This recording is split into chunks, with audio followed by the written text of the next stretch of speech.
তুমি পয়েন্ট যেমন জল পাও তেমন নরমালি পাবে। ট্যাঙ্কটা ওনারা মাইনাস করছেন। আপনার এখানে ট্যাঙ্কটা যে রিজার্ভারটাই জল তুলতে পারবেন না। বাকি জল তো এটা রান্না খাওয়ার জন্যই জল, পিএইচি জলটা। গভর্নমেন্ট থেকে রুল এটাই এসেছে আপনাকে পার ডে গভর্নমেন্ট রাত্রিবেলা ঘুমালে সকালবেলা একটা রুল তৈরি হয়েছে। আমরা সেই গভর্নমেন্টের আন্ডারে থাকি। হ্যাঁ, এইটাই তো মানতে হয়। রাত্রিবেলা ঘুমিয়ে যারা স্বপ্ন দেখবে সেটা সকালবেলা নিয়ে হয়ে যাবে। জল স্বপ্ন প্রকল্পের পানীয় জল অপচয় ও জল চুরি রুখতে সক্রিয় প্রশাসন। জল অপচয় রুখতে একদিকে যেমন ব্লক প্রশাসন ও জনস্বাস্থ্য কারিগরি দপ্তরের পক্ষ থেকে মানুষকে সচেতন করা হচ্ছে, অন্যদিকে সেই জল চুরি রুখতে কাটা হচ্ছে বাড়ির ছাদে জল নিয়ে যাওয়ার পাইপ। গোঘাটের বিভিন্ন এলাকায় এমনই অভিযান চালানো হয় প্রশাসনের পক্ষ থেকে।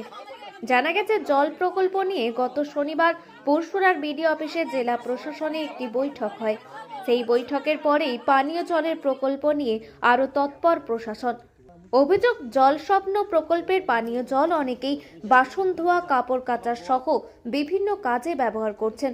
অনেকেই সেই জলের ট্যাপ খুলেই রেখে দিচ্ছেন। এইভাবে জল অপচয় বন্ধ করতে গোঘাটের রঘুবাটি পঞ্চায়েত এলাকার মানুষকে সচেতন করতে গোঘাট ১ নম্বর ব্লক সমষ্টি উন্নয়ন আধিকারিক সম্রাট বাগচি সহ কর্মাধ্যক্ষ ও পঞ্চায়েত প্রধান মানুষের বাড়ি বাড়ি পৌঁছান এবং তাদের জল অপচয় বন্ধ করতেও অনুরোধ করেন। অন্যদিকে সেই জল চুরি করে নেওয়ার অভিযোগে গোঘাটের বালি পঞ্চায়েত এলাকায় স্বাস্থ্য কারিগরি দপ্তরের আধিকারিকের উপস্থিতিতে পুলিশ আধিকারিকরা বেশ কিছু জল লাইনের পাইপ কাটেন। জানা যায়, বালি পঞ্চায়েত এলাকায় জল স্বপ্ন প্রকল্পের জল ১ থেকে দোতলা বাড়ির ছাদে রাখা ট্যাঙ্কে তুলে নেওয়া হচ্ছিল। তার ফলে জল পরিষেবা থেকে বঞ্চিত হচ্ছিলেন বহু বাসিন্দা। অবৈধ সেই সব জলের সংযোগ বিচ্ছিন্ন করে প্রশাসন। যদিও এই জলের সংযোগ বিচ্ছিন্ন করার ফলে বন্যার সময় তারা চরম বিপাকে পড়বেন বলে সরব হন স্থানীয়রা। আমরা বছরে 4 বার আমাদের একটা বন্যা প্লাবিত এলাকা, আমরা 15 দিন করে জল পাইনি। জল না খেয়ে আমাদের জীবন বিপর্যস্ত হয়ে যায়। সেই ঘাটতিটা কে পূরণ করবে আমাদের বলুন? কে করবে? আমাদের তো এত জায়গা বাসন নেই যে আমরা হচ্ছে রিজার্ভ করে নেবো 15 দিনের জল। আমরা কিসে করবো আগে বলুন? সেইটা আমাদের যে বন্যাটা আসছে, আমরা যে জলটা ভরে নেবো সেইটাও জল দিয়ে যায় না আমাদেরকে। কোনদিন 5 মিনিট, কোনদিন 2 মিনিট জল দিচ্ছে, কোনদিন 2 দিন দেয়নি। তখন কি করবো আমি? ওনারা কি বলছেন? ওনারা এসেছিলেন, ওনারা কি বললেন? তারা কেন ভাগ করে দিয়ে যায় না? কথা বললো সিএম আছে, আমি আর কিছু বলবো না। বলা স্যার, আমি কাকিমাকে এই বৌমাকে বলছি, ওনারা বলছেন যে তোমরা নিচে কত 200 লিটার কি 250 লিটার এরকম জল ভরে রাখো, ওপরে ট্যাঙ্কে কারো 5000, কারো 2000, কারো 4000 এই জলটা রিজার্ভ করা যাবে না। নিচে ট্যাঙ্কে তোমরা বসিয়ে জল নাও, এটাই ওরা বলতে চাইছে। কিন্তু আমাদের এটা যে যখন আমরা ট্যাঙ্কেটা বসাচ্ছিলাম, আমাদের পার্টির লোক বা যে কোনো লোক ওরা দেখে দেখে যাচ্ছিল, প্রচার করতে আসছে, সবকিছুই করতে আসছে। কিন্তু সবার যখন হচ্ছে একজনের হলেই তো প্রতিবাদ করা দরকার ছিল। আমাদের মতো গরিব মানুষ বা মধ্যবিত্ত যাই হয় না কেন, আমরা যে এত খরচা করে ট্যাঙ্কিটা বসালাম, তাহলে আমাদের উপায়টা কি হবে আগে বলে দিন। আগে এনারা কি করছেন?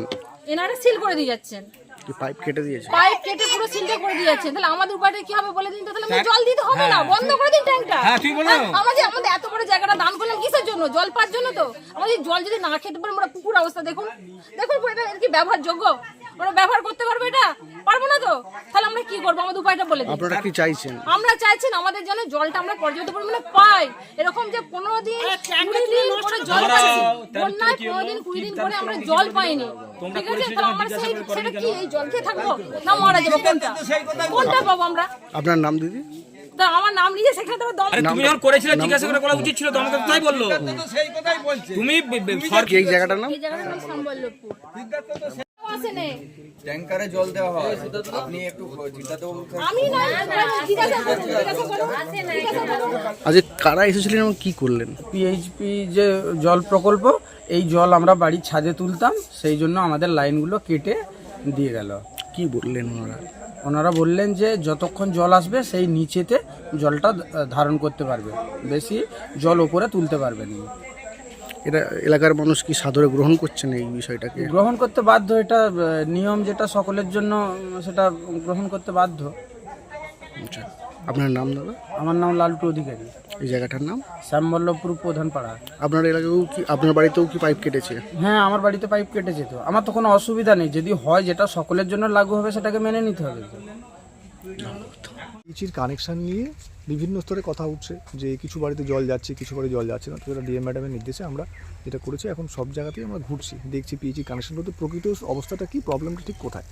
এটা ঠিক যে কিছু বাড়িতে সত্যিই যেমন জল যাচ্ছে, আবার কিছু জায়গায় জল এখনও পৌঁছানো যায়নি, কিছু সমস্যা আছে, সেগুলি আমরা পিএইচির সঙ্গে আলাদা করে বসছি, মিটিং হবে। আর এছাড়াও একটা সমস্যা আমরা দেখতে পাচ্ছি যে মানুষের জল অপচয়ের প্রবণতা কিন্তু মানে খুব বেশি। যে জল শুধুমাত্র পানীয় জল হিসেবে ব্যবহার হওয়ার কথা, সেই জলে নানান রকম কাজও হচ্ছে, বাসন ধোয়া থেকে শুরু করে সব রকম কাজই হচ্ছে। তো সেটা আমরাও বোঝাচ্ছি মানুষকে।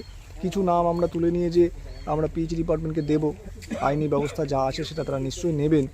আর ক্রমাগত আমাদের সঙ্গে প্রধান সাহেব আছেন, কর্মধ্যক্ষ আছেন, যথেষ্ট আমরা মিটিং করে করে, পাড়া বৈঠক করে করে মানুষকে বোঝাবো যে জল যদি এভাবে অপচয় হতে থাকে তাহলে তো কোনোদিনই জলের সমস্যা মিটবে না। যেটা উদ্দেশ্য জল জীবন মিশন বা মাননীয় মুখ্যমন্ত্রী যেটা বলেছেন, সেই জায়গায় তো কোনোদিন আমরা পৌঁছতে পারবো না।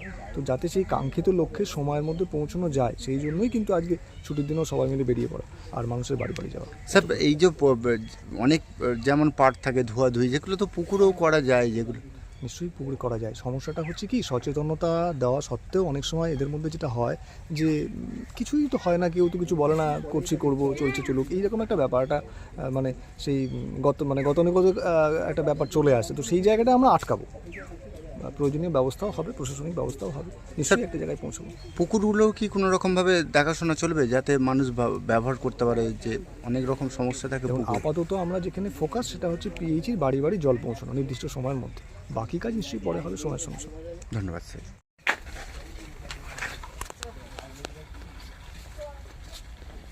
বিডিও সাহেব এসেছেন আর গ্রামের পঞ্চায়েতেরও সে মেম্বাররা এসেছেন, এসে এখানে বলছেন যে সজলধারা ট্যাপ দেওয়া হয়েছে, ওই ট্যাপেতে জল অপচয় হচ্ছে কিনা, ঠিক মতো ব্যবহার পাচ্ছে কিনা, কিংবা জল পাচ্ছে কিনা, জল সবসময় খুলে রাখছে কিনা ট্যাপ, জল অপব্যবহার হচ্ছে কিনা সেই সম্বন্ধে সাবধান করছেন।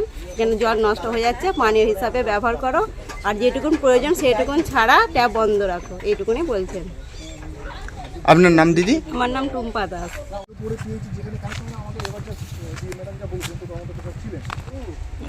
মেনলি ডিএম ম্যাডাম, আমাদের হুগলি ডিস্ট্রিক্ট ডিএম ম্যাডাম, বিডিওদের এবং আমাদেরও সকলকেই যে আগামী দিনে প্রত্যেকটা মানুষ যাতে জল পায়, কোথায় সমস্যা, সেই সমস্যাগুলো একদম পুঙ্খানুপুঙ্খানু দেখে ভিজিট করে এবং সেইগুলো নিয়ে গ্রামের মানুষকে ভাবানো কীভাবে প্রত্যেকটাই মানুষ জল পায়। অ্যাকচুয়ালি তার জন্যই আসা। আজকে আমরা এসেছি গণেশপাটি পিএইচির রতনপুর এবং সালিঞ্চা গ্রামে। বিডিও সাহেব, আমরা প্রধান সাহেব, আমরা ভিজিট করছি। বিডিও সাহেবের নাম থেকে গোহাট 1 সম্রাট বাগচি। এখন আরামবাগেই রয়েছে প্রাণ আইভিএফ ফার্টিলিটি সেন্টার। নিঃসন্তান দম্পতিদের মুখে হাসি ফোটানোর বিশ্বস্ত প্রতিষ্ঠান প্রাণ আইভিএফ ফার্টিলিটি সেন্টার। দক্ষিণবঙ্গের মধ্যে সর্ববৃহৎ এবং সর্বপ্রথম এআরটি গভর্নমেন্ট রেজিস্টার প্রাপ্ত আইভিএফ সেন্টার এখন আরামবাগেই। অল্প খরচে আইভিএফ পরিষেবা, বন্ধ্যাত্ব চিকিৎসার এক অভিনব অধ্যায়। প্রাণ আইভিএফ ফার্টিলিটি সেন্টার একেবারে অল্প খরচে পুরুষ ও মহিলার বন্ধ্যাত্ব পরীক্ষা, বন্ধ্যাত্ব চিকিৎসা সবকিছুই হয় আমাদের প্রতিষ্ঠানে। সুচিকিৎসার মাধ্যমে মা ও বাবা ডাক শুনতে পারবেন নিঃসন্তান দম্পতিরা। তাহলে আর দেরি কেন? আজই যোগাযোগ করুন প্রাণ আইভিএফ ফার্টিলিটি সেন্টারে।